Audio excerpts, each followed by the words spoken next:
Deaf Waitress helped a silent girl speak again, and the widowed dad fell in love.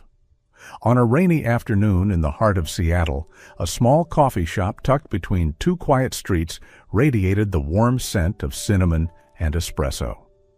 The sound of grinding beans, clinking cups, and gentle murmurs wove together the kind of ordinary comfort found in everyday moments. But within those walls, something extraordinary was about to happen.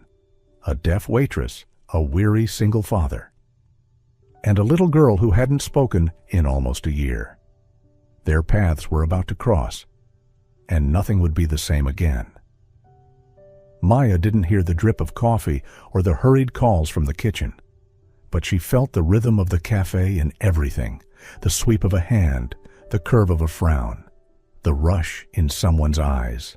At 25, Maya had been working at Willow and Bean for nearly 3 years, a quiet little shop best known for its buttered waffles and peaceful charm tucked in downtown Seattle. She wore hearing aids but rarely turned them on. Silence was often her safest place. Everything ran as usual until someone unfamiliar walked in.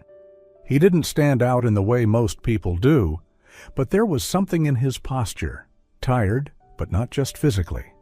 The dark coat slightly wrinkled, the hollow look in his eyes. And beside him stood a small girl, maybe 6, with light brown hair, perched on a chair near the window, staring out like she was waiting for someone from another world. "Table 4, a woman's voice cut through the room, just loud enough for Maya to read her lips. "That kid's been standing on the chair for 5 minutes. Maya glanced over. It was true. The girl didn't move much, just traced invisible circles on the glass with her fingers. The man, she would later learn his name was Callum Blake, reached out gently, but the girl didn't respond. No one knew she hadn't spoken a word in nearly a year. Maya stepped away from the counter and approached the table. She knelt beside the girl, slowly, gently, like any sudden movement might scare her away. She didn't speak. She signed. "Would you like something to drink?" The girl froze. Then, very slowly, her small hands lifted and signed back. "Strawberry milk?" Callum stiffened. His eyes widened in disbelief. Did she just respond?" Maya smiled, then pulled a small notepad from her apron and wrote, "I'm deaf too. I understand." His gaze dropped to the paper, then back to her. For the first time that day, the panic in his eyes softened. She hasn't responded to anyone, not in almost a year. Maya gave a slight nod and turned to the girl again, signing, "I'll get your milk." When she returned with the drink, the girl was sitting properly now, her legs swinging, tapping a quiet rhythm on her knees. Maya placed the glass before her, adding a small flourish with her hand. The girl smiled, shy but real. Callum sat silently, holding a cup of black coffee, never taking his eyes off his daughter. They barely spoke the rest of the visit. The girl ate grilled cheese, sipped her milk. Every now and then she laughed at Maya's playful signs, replying with simple gestures. "Thank you." Funny. Before leaving, Callum paused at the counter. He hesitated, then scribbled something on a napkin and slipped it beneath his cup. Maya only found it later while clearing the table. "Thank you for making her smile." Just one short line, written in slightly tilted, hesitant letters. And yet Maya couldn't bring herself to put it down. There was something about the handwriting, something gentle and uncertain, that made it feel like more than a thank you. It felt like a breath that had been held in too long, finally released. She folded it carefully, almost reverently, and slipped it into the pocket of her apron as if afraid the ink might vanish if she didn't treat it gently. She had no idea why she was keeping it. She didn't even know who the man was. But his eyes, the way he had looked at his daughter with exhaustion and fierce love, stayed with her. When her shift ended, Maya walked home through the quiet side streets of Fremont, the air cool and damp. Her apartment sat just above an old flower shop called Daisy Roots, where the scent of lavender always lingered in the hallways. The apartment itself was small, worn in places, but warm. Faded curtains Maya had sewn herself fluttered gently at the windows. Everything inside felt lived in, not perfect, but cared for. Inside, her younger brother Leo was sprawled out on the floor, surrounded by history textbooks and highlighters. His hearing aids rested quietly on the side table.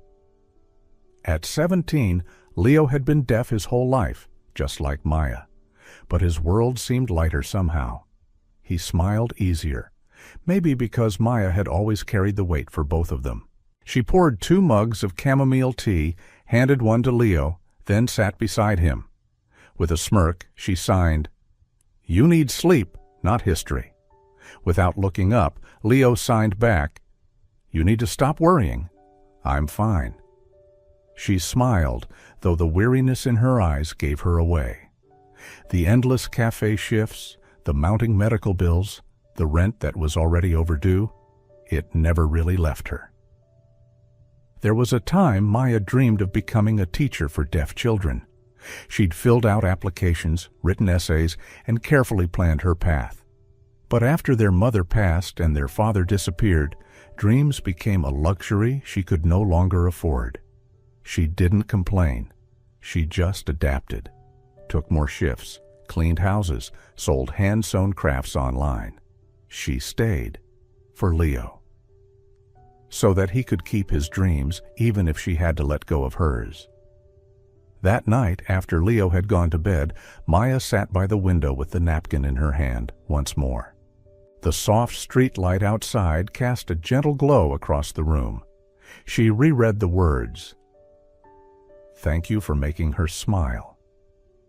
Then she placed it inside a small tin box, the one where she kept the pieces of herself she couldn't afford to lose. Leo's second-grade crayon drawing, the last photo of their mother, a few scholarship letters she never mailed. And now, this napkin, a quiet reminder that sometimes even the smallest kindness can leave a lasting imprint. She didn't know if the man and his daughter would ever return, but deep inside, she hoped they would, not because she was curious, but because something in that little girl's eyes looked familiar. Like a child who hadn't spoken, not because she had nothing to say, but because no one had really listened. The next day, the cafe opened just like any other morning. Customers came and went, the machines hissed and steamed, and Maya went about her usual tasks, except she caught herself glancing toward the door a little more often than usual. She wasn't waiting for anyone, she told herself. Just curious. Then, around 10, as she wiped down the table by the window, the door opened. Maya turned, and her heart skipped. Callum had returned. Sophie walked beside him, her hand clutching his sleeve. They looked the same as the day before, but something was different. The air around them felt lighter. Callum's steps weren't as heavy. Sophie scanned the room, eyes searching. When they landed on Maya, her entire face lit up. She waved shyly, her other hand clutching a gray stuffed fox. Maya smiled and signed, "Good morning, little one." Sophie signed back, a little clumsily, but clearly, "Friend." They sat at the same table as the day before. Maya didn't ask. She simply brought over a fresh strawberry milk and a warm muffin. Callum gave a quiet nod of thanks as she set down his black coffee. "She asked if she'd see you again today," Callum said softly, his voice still low but no longer hollow. "I'm Callum, by the way, and I guess you already know Sophie." Maya nodded and scribbled in her small notepad, "Maya, nice to meet you, officially." Callum smiled slightly, his gaze flicking to the window, then back at her. "I told Sophie we're on vacation, but really, I'm just trying to pause everything, catch my breath." Maya nodded again. She didn't ask more. Everyone's running from something, even if they don't say it aloud. From that day forward, they returned nearly every morning, usually after the morning rush. They always sat by the window. Maya always had strawberry milk ready. And Sophie, she didn't cling to her father anymore. Between tables, Maya would stop by, playing games with Sophie, animal signs, emotion charades, little doodles paired with gestures. Sophie began to smile more, laugh more, and slowly she started speaking, not with her voice, but with her hands. One morning, after Maya signed elephant and curled her arm like a trunk, Sophie let out a loud, bright laugh. The entire cafe paused. Maya laughed too, but Callum, he froze, coffee halfway to his lips. He hadn't heard that laugh in so long, it felt like a forgotten sound. Later, while Sophie colored in the kids' corner, Callum stood silently by the counter. Maya thought he was waiting for a refill, but he just stared into his cup. She used to laugh like that all the time, he said, more to himself than to her. Before everything changed. Maya paused, listening. After her mom left, she stopped speaking. We tried therapy, special schools, everything. Nothing worked. Eventually, we stopped pushing. Maybe I was just scared to face how much of her I'd already lost. He looked over at Sophie, her little hands smudged with crayons. People say kids are resilient, he continued, but maybe they just get good at hiding the cracks. Maya didn't reply. Instead, she reached over and gently tapped the back of his hand with 2 fingers, a quiet sign that meant, I understand. Callum looked down, then back up. What about you? He asked. What did you dream of? Maya paused, then wrote in her notebook, I wanted to be a teacher for deaf kids, but dreams cost money, and my brother needed me more. Callum read slowly, then said quietly, You'd be an amazing teacher. Maya turned away, pretending to straighten the napkin holder, but a small smile tugged at the corner of her lips. And in her eyes, something began to flicker. Something warm, something new. Their morning games had become a quiet routine. Maya would play Guess the Animal or pull silly faces for Guess the Emotion. Sophie picked up signs quickly, and every time she got one right, Maya clapped, pulled a big smile, and drew little animal doodles on napkins to gift her. One morning, Maya signed elephant, curling her arm to mimic a trunk. Sophie stared for a moment, then suddenly burst out laughing, loud, clear, and full. The entire cafe froze. Callum, coffee halfway to his lips, went still. He turned slowly toward his daughter, eyes wide, like he was seeing a miracle in real time. It was the first time he'd heard her laugh like that in far too long. Later, behind the counter, Maya overheard Mara, the cafe owner, sighing as she held up an electric bill. Gonna have to cut something. If not, we won't make it through the month. Maya didn't say anything. She just kept wiping the counter, but her eyes betrayed concern. The next morning, the bill had been paid. No name. Just a handwritten note left near the register. Thank you for keeping a warm place where smiles come back. Maya folded the note and tucked it into her pocket. When Callum and Sophie walked in that day, she looked at them a little longer than usual, said nothing, just smiled, a smile filled with quiet gratitude and something more hesitant. After Sophie darted off to the kids' nook, Callum approached the counter. From his coat, he pulled out a small white handkerchief embroidered softly with a pale-colored M and delicate flower patterns. Saw this at the market near the motel, he said quietly. It's small, but I thought maybe it fits someone who gives warmth so freely. Maya ran her fingers along the stitching, gentle as if touching something fragile. She didn't speak, but her eyes met his. She could feel something stirring, something gentle. But just like Sophie, who had once hidden so deep inside herself, Maya remained cautious. Her heart, though beginning to thaw, wasn't quite ready to open fully. Life had begun to settle into a quiet rhythm. Each morning, Callum and Sophie returned to the cafe. Maya would have the strawberry milk ready, along with a few freshly drawn sign language cards. Sophie grew more confident, waving at customers, signing little stories to Maya, sometimes laughing out loud at her dad's silly faces. She was no longer the still, silent girl by the window. And Callum, though still quiet, started to look like a man beginning to believe things might get better. He took notes in his old leather-bound notebook.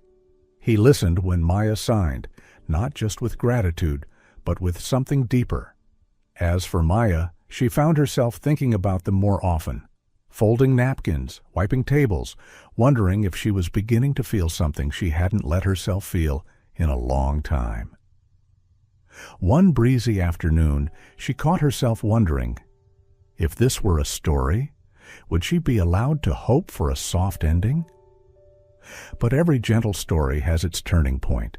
And sometimes the storm doesn't arrive with thunder, just a manila envelope slid under a motel door. Inside it, a cold reminder that the past never really goes away. Camille had found them. The envelope slid quietly under the door, but its weight landed like a punch to Callum's chest. He sat frozen at the edge of the bed, staring at the manila folder, hands limp in his lap. The motel room was silent, save for the soft ticking of the worn clock on the wall. Sophie lay on her stomach, sketching in the corner, the sound of her crayons on paper, faint and distant. When Callum finally opened the envelope, his eyes scanned the cold printed lines. Camille Bennett, petition for custody hearing. Court date set in 3 weeks. His breath caught. He had known this day would come, but not so soon. Not like this. Camille, the woman who walked away without a word, who had vanished when Sophie needed her most, now wanted her back. Not out of love, but for image, for leverage, for headlines. Camille hadn't changed. Calculating, polished, cruel when it counted. Callum could still hear her voice, sharp and smug. "You're just playing the grieving dad. You don't know how to raise a child." He turned his gaze to Sophie, who was coloring a picture of Maya standing behind the cafe counter, her hands mid-sign. At the top of the drawing, in crooked little letters, Sophie had written, "Safe." Callum swallowed hard. His grip on the court papers tightened before he let them drop to the floor. They landed like a verdict. He didn't tell Maya, not because he didn't trust her, but because he couldn't bear to pull her into the chaos. He knew Camille. If she found out another woman had connected with Sophie, she'd use it, twist it, weaponize it. So the next morning, Callum didn't bring Sophie to the cafe, nor the next, or the one after that. At Willow and Bean, Maya felt the absence before she even unlocked the front door. The little window table looked oddly dim. The air hung heavier. There was no burst of small footsteps, no silent giggle, no eager fingers signing "friend." Each time the bell above the door jingled, Maya looked up, and then back down again. She didn't ask anyone. She didn't explain to Mara, but she still prepared the strawberry milk, still drew new flashcards with fresh markers. And every night before she closed her notebook, she wondered, what happened? By the 4th day, Maya stood by the counter, cradling the untouched glass of milk. Her eyes lingered on the door, but it didn't open. Not today. Her chest tightened, not from routine being broken, but from the quiet certainty blooming in her gut. Something was wrong. On Thursday afternoon, after her shift ended, Maya packed up quickly and left the cafe with her usual tote bag slung over her shoulder. Inside it, a blank sketchbook, a box of crayons, and a few hand-drawn sign cards she hadn't had the chance to give. The rain had returned to Seattle, soft, quiet, the kind that didn't soak your hair but made the sidewalks shimmer under the street lamps. Maya boarded a slow-moving bus toward the southern side of the city, to a row of motels she remembered Callum once mentioning in passing. She arrived at a weathered building nestled between a laundromat and a second-hand shop. Inside, creaking wooden stairs, a hallway that smelled faintly of damp walls and old memories. She stopped in front of room 203, took a breath, then knocked twice. Silence. Then the door opened. Callum stood there, t-shirt rumpled, hair slightly messy, eyes wide in disbelief. "Maya," he said softly, like the name had been caught in his throat. She smiled gently, didn't speak, just held up the sketchbook and crayons, then signed, "I thought Sophie might like to draw." He hesitated for only a second before stepping aside. "Come in." The room was small, a bed, a table, a lamp with a soft yellow hue. Sophie sat curled in a chair, clutching her stuffed fox. When she saw Maya, she lit up instantly. Her little body bounced upright. She smiled wide. Maya knelt on the floor, sitting across from her. She opened the sketchbook, spread the crayons like small treasures. Sophie said nothing, but her eyes gleamed like the sun after rain. Maya drew first, a happy sun, a sad cloud, then handed Sophie the crayon. The girl stared at the page for a long while. Then, slowly, she began to draw, a large heart in the center. Inside it, 3 stick figures, one tall with short hair, one with a bun, and a small one holding a toy fox. Sophie pointed to each. Callum, Maya, herself. Then her tiny hands lifted, slow, steady. "Family?" Callum sat against the wall, hand over his brow. His eyes were red. He didn't speak for a long while. After Sophie curled under the blankets for a nap, Maya poured 2 cups of water and stood by the small kitchenette. Callum walked over, quiet beside her. He didn't need prompting. He began to speak. About Camille, the court papers, why he disappeared, the fear of pulling Maya into something she didn't deserve. "I thought, if I involved you, Camille would twist everything, turn it into headlines. You deserve peace, not this mess." Maya didn't respond. She simply turned, reached up, and placed her hand gently on his shoulder. Not gripping, not trembling, just there, warm, steady, present. "I'm here." No words needed. They didn't speak much that evening. They didn't need to. Sophie slept soundly, arms wrapped around her drawing of the heart with 3 people. Callum sat beside the bed, eyes fixed on his daughter, as if trying to memorize the rhythm of her peaceful breathing.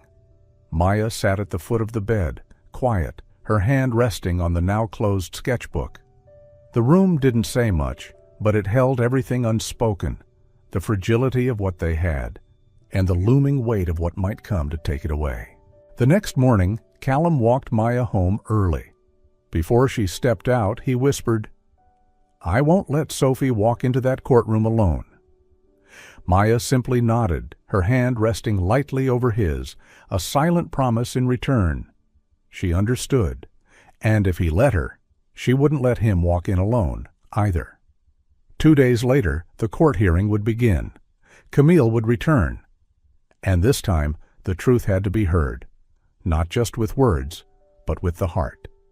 The courtroom felt colder than usual that morning, not because of the air conditioning, but because of the weight of everything hanging in the air. Callum adjusted the collar of his shirt, not for appearances, but to keep his hands from shaking. He sat beside Sophie, one hand resting gently on her shoulder, like a barrier, a silent promise. The doors swung open, footsteps echoed sharply against the tiled floor, the past announcing its arrival. Camille Bennett entered, flawless in every detail, hair styled perfectly, cream coat over a sleek black dress, lips painted red. She didn't look at Sophie, not once. She walked straight to her seat as if stepping onto a runway. Her lawyer stood first, a man with a voice like polished glass, each word carefully rehearsed. "Your Honor, my client is the biological mother of this child. She has been unjustly alienated. This girl used to speak. Now, under Mr. Bennett's care, she relies solely on sign language, lives in a modest motel with no structured education, no formal therapy." Camille stood as cued, her voice trembling at the right moments. "I just want my daughter to have a normal life," she said, tears welling. "Every night, I wonder if she's crying for me." Callum didn't argue. He simply stood, calm and resolute. "I have no grand statement," he said, his eyes fixed on the judge, a silver-haired woman with a sharp tone but thoughtful eyes. "I have one request." He knelt beside Sophie, whispering. She looked at him, wide-eyed, then nodded. Together they walked to the front. The judge gave a slight nod to the clerk, who motioned to the interpreter. Maya was called to the stand. She walked forward slowly, her heart pounding in her ears. But then Sophie saw her and smiled. Just that. It was enough. Maya sat, held out her hands gently. "Do you want to speak?" Sophie nodded. Her small hands trembled. Then she looked at Maya, and for the first time she spoke. "Maya." The word cracked open the silence like sunlight breaking through clouds. The courtroom froze. The judge leaned in, her face softening. Sophie turned to Maya, then signed carefully, clearly. "My dad is where I feel safe. She helps me speak. This is my home." Maya translated word for word, her voice soft but steady. No one moved, no one breathed. Camille sat frozen. The makeup on her face could not mask the unraveling beneath. Sophie was gently escorted back to her seat. Callum knelt down, arms wide. She ran into them. He whispered something into her ear, but no one needed to hear it. The way he held her said it all. The judge reviewed her notes, lips pressed in focus. Then she spoke. In light of the child's wishes, her demonstrated emotional and communicative progress under Mr. Callum Bennett's care, and the prolonged absence of the mother, I hereby grant full custody to Mr. Callum Bennett. A quiet breath broke through the room. Camille stood, straightened her coat. She said nothing. Didn't look at Sophie, didn't look back. Her heels clicked against the marble, no longer triumphant, just the sound of someone walking away from what they once abandoned. Not all endings come with applause. Sometimes they arrive quietly, like sunlight spilling across hardwood floors, like a child's laughter drifting through an open window. A new month began in a small, peaceful home just outside Seattle. The white picket fence had a fresh coat of paint. Bougainvillea vines danced in the breeze. Inside, the smell of toasted bread mingled with the sound of joy. Maya stood in the kitchen, hair tied up, gently placing flashcards into her tote bag. On the table were hand-drawn images, sign language vocabulary, expressive faces, and emotion games. Today was her first class at the nearby community center. After years of putting dreams on hold, she was officially a sign language teacher for deaf children. Not a grand dream, but a true one. And it was blooming. In the living room, Sophie sat cutting colored paper beside Callum. Her face was radiant. Her hands moved constantly, signing, telling stories, asking questions, full of confidence. There was no trace of the silent girl who once stood frozen by the cafe window. Callum watched her quietly, eyes soft. He didn't need to say much. He simply listened, and sometimes nodded with quiet love. Just last week, for the first time in years, Callum faced the press. Not to talk about Carter Industries, but to speak about what he had lost and what he had finally found again. "My greatest accomplishment," he said, voice steady, "isn't the company I built. It's learning to listen without sound. My family taught me that." In the photo printed with the article, Maya stood behind him, holding Sophie's hand. She didn't speak. She didn't need to. You could see it in her eyes. A woman who gave everything not through words, but through understanding and quiet love. And Sophie, now not just a child who knew how to sign, but a little girl who knew she was loved, who stood tall and smiled like the sun. That afternoon, the three of them went to the park. Beneath the trees, Callum read a book, Maya sketched in her notebook, and Sophie chased butterflies. She turned, waved, and signed, "I love you, Daddy. I love you, Miss Maya." Callum looked at Maya. She smiled, and in that simple moment, without a single word, They knew this was home. Not because of where they were, but because they had each other. That afternoon, the breeze moved gently across the porch. Sophie was coloring in the front yard. Callum was tending to the garden near the fence, and Maya was organizing her teaching tools for the next day. A car pulled up quietly. The door opened, and a woman stepped out, this time not flawless, not polished.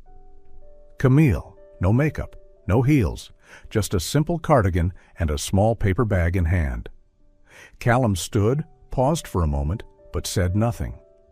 Sophie looked up, surprise flickering in her eyes. Camille walked slowly to the fence. Her voice no longer carried defense, only something trembling. "I'm not here to fight for custody. I just came to say I'm sorry." She knelt down, placing the paper bag gently on the fence. Inside was an old photo, her and Sophie when she was just a toddler, both smiling. "I didn't know how to love you when you needed me most, but thank you for surviving without me, and for forgiving me." Sophie didn't speak. She walked forward, took the photo carefully, then raised her small hands to sign. "I forgive you." Camille looked up, eyes searching for Maya, who stood quietly at the top of the porch steps. "Thank you for loving her like she was yours." Maya didn't reply. She simply nodded, just once, but in her eyes was a quiet grace. And sometimes that's all forgiveness needs. It was a quiet afternoon. The sky blushed with golden hues as the breeze rustled gently through the trees in the park. The same place where everything had begun. Right under this very tree, Maya once sat with a stick, drawing faces in the dirt to teach Sophie her first feelings in sign language. And today they had come full circle. Callum sat on a bench nearby, reading, occasionally glancing up to watch the two people who meant everything to him. Maya sat beneath the tree, sketchbook in hand, smiling as she drew.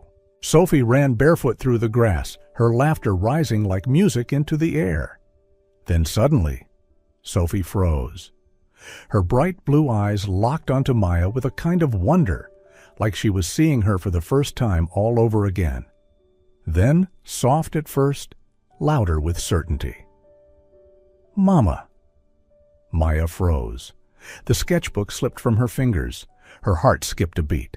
Sophie ran straight into her arms, holding tightly, as if afraid to let go. Maya wrapped her in an embrace, tears spilling freely, not from sorrow, but from the sheer overwhelming beauty of hearing that word, from that little voice. Callum walked over, his arms folding around them both. He didn't say anything. He didn't need to. There was only warmth, connection, and love, unconditional and true.